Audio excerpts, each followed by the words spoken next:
Well, hello, I'm Janet Morana, Executive Director of Priests for Life. Welcome to our program. Well, abortion is in the news all over the country. As we know, our President Biden and Kamala Harris are out there taking a tour across America promoting abortion through all 9 months of pregnancy. And this is, the women's right and good for women, health care, blah, blah. Well, we're here today to show you abortion, yes, always bad for the baby, but we're going to talk about why it's always bad for the mother, too. Joining me today is our newest regional coordinator for the Silent No More Awareness Campaign, Holli Shelton from Arkansas. Holli, welcome to the program. Hi, Janet. Thank you for having me. Well, great to have you, and great to have you as part of the campaign. So take us back to your abortion. How old were you? Why did you have that abortion? Give us a little picture back to how you made that choice to have an abortion. So I was 18 years old. I had just started college and I was still living at home. And I had gotten pregnant by my boyfriend, who was a senior in high school. He was 1 year younger than me. And so living at home, I was told I had to have an abortion. I don't like to bring up the specifics in that because of the guilt and regret, my family has over this. So it was really hard for me to speak out, to protect them because I know how much pain they've went through. But I was taken to an abortion clinic in Memphis, and it was what I would describe like a haunted house. It was an old house with bars on the windows. And I was so young, I did not even know what I was getting myself into. And just walking into that old house, and I remember they told me to bring cash. And there was like a 6-hour process where I had to go with another group of ladies into each room to do like blood work and then counseling, what they call counseling.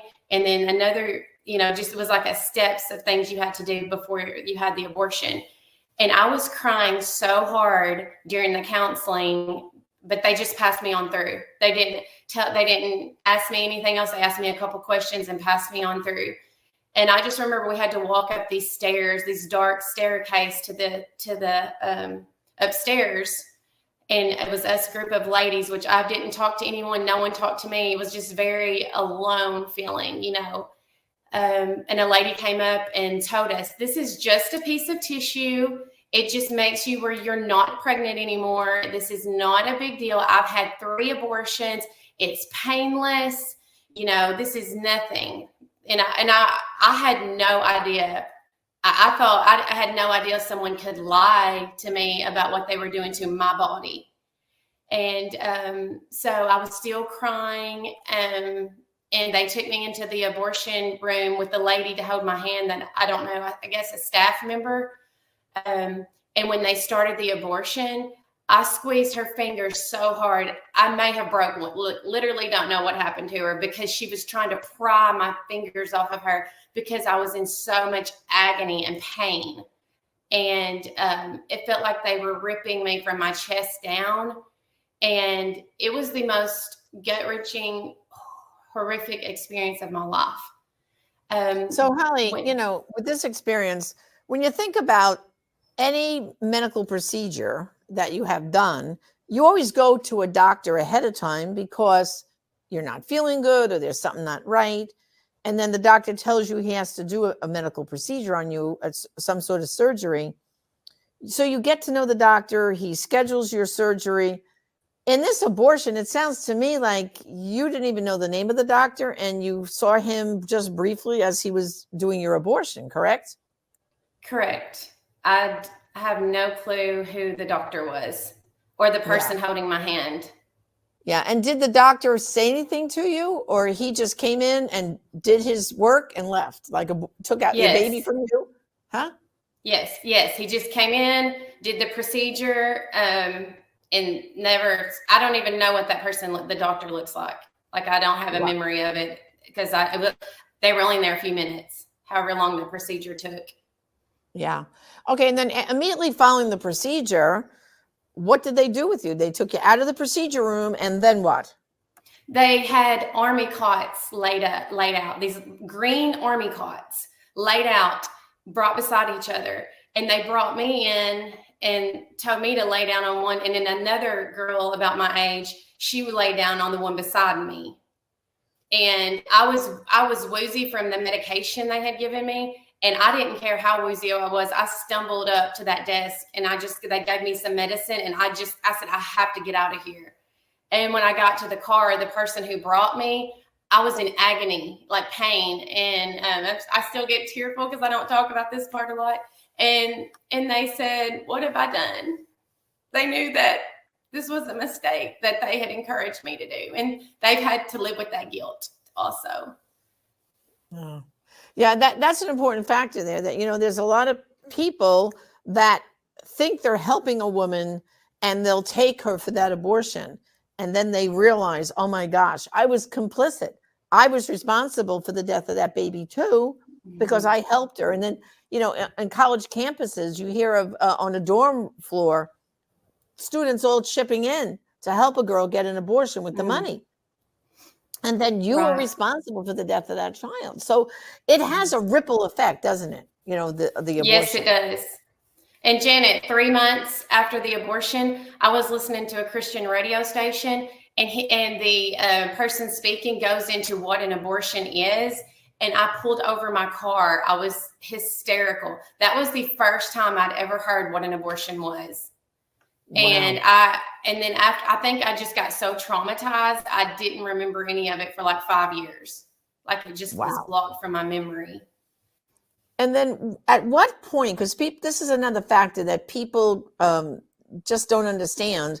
Okay, you obviously had immediate regret, but then you kind of shoved it out of your mind for a while.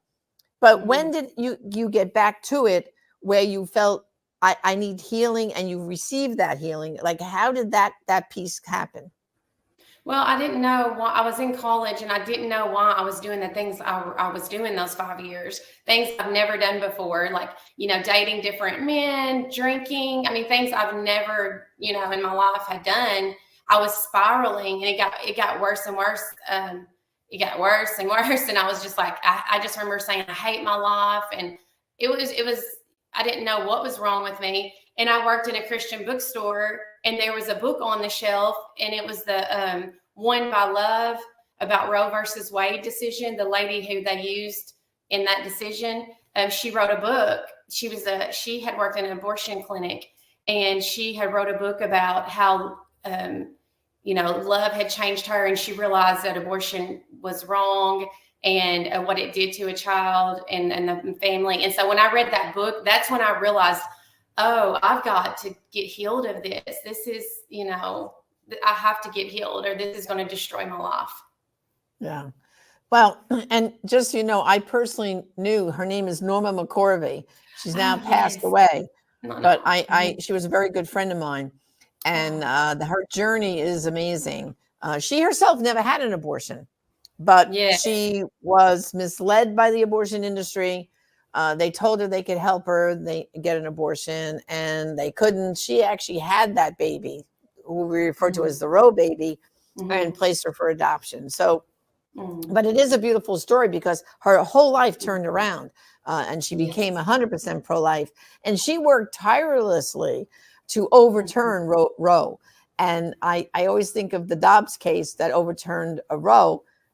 Norma didn't live to see it, but I'm sure she was smiling with the Lord from above to say, finally, because, she actually, the thing that hurt her heart the most was when she would see a playground with no children in it. And she said, it's empty playgrounds because of me, because of all those abortions that my signature on that thing allowed to happen.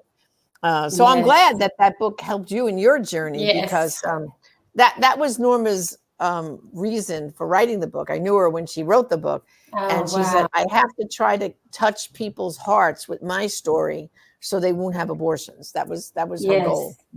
Right. And Janet, I don't know in 18 years why I had never heard an abortion story. I'd never heard what abortion was.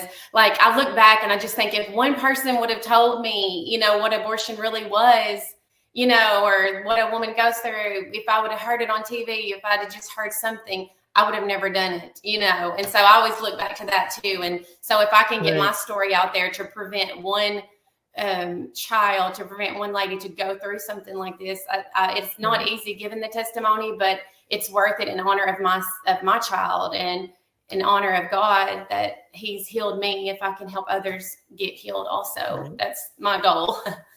Well, it's a beautiful goal.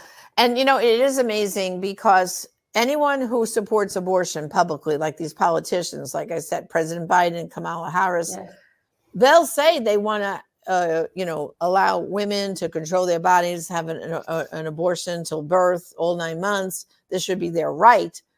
But if you ask them, then tell us what an abortion is, they won't describe an abortion. They will not do it. They hedge around it, and they love using terms like healthcare and all that. Now now you apparently were in Tennessee. Now you're in Arkansas. You're our regional coordinator there. But in Arkansas, currently there's a ballot initiative. They are trying to take the beautiful pro-life state that Arkansas is, that protects the babies and their moms from abortion. They're trying to take that and turn it upside down by taking what's called a ballot initiative to change your constitution of your state, making abortion legal there through all 9 months of pregnancy. Right now, it's not. Babies are protected. As a woman from Arkansas, what do you have to say about that ballot initiative? Because right now, we want to tell people decline to sign. They're going around with clipboards with this petition about this ballot, and they only have till July 5th to get all their signatures. So what's your feeling about this ballot initiative right now? Definitely declined to sign. I didn't, I don't know if I'm allowed to say this on air, but when I heard 3 months after my abortion that it wasn't a piece of tissue, that it was my baby that was cut up into tiny pieces and sucked out with a vacuum, declined to sign. This is protecting babies. This is protecting their mothers from doing something to your body that is unnatural, that can make a woman suffer with depression, with suicide, with anxiety for the rest of their life. Please protect our women and our babies. And it doesn't just affect the women and the babies, the fathers, the grandparents, their siblings. It affects everyone. So definitely decline to sign and keep Arkansas a pro-life state. That's great. Holly, we're so happy to have you as part of the Silent No More Awareness campaign. And I know as soon as you joined, you sent me an email and said, can you help me get my story out? I said, of course, we're going to help you get your story out. So people will now hear what you said and just spread it. Because I know, Holly, like you, with so many other women in the campaign, they always say, don't let my testimony just sit on the airways. Repeat it. Just don't let it sit up on the website, which is silentnomore.com, by the way, and they can see your testimony there. Holly wants you to share her story. Take her testimony from the website and spread it far and wide. And like you said, if you're from Arkansas, decline to sign the ballot initiative.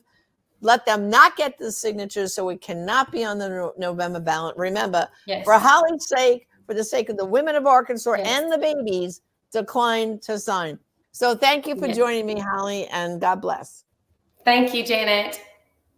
Well, brothers and sisters, I hope you learned a lot today about abortion being always bad for the baby, always bad for the woman. Join me again next time. Thanks. God bless.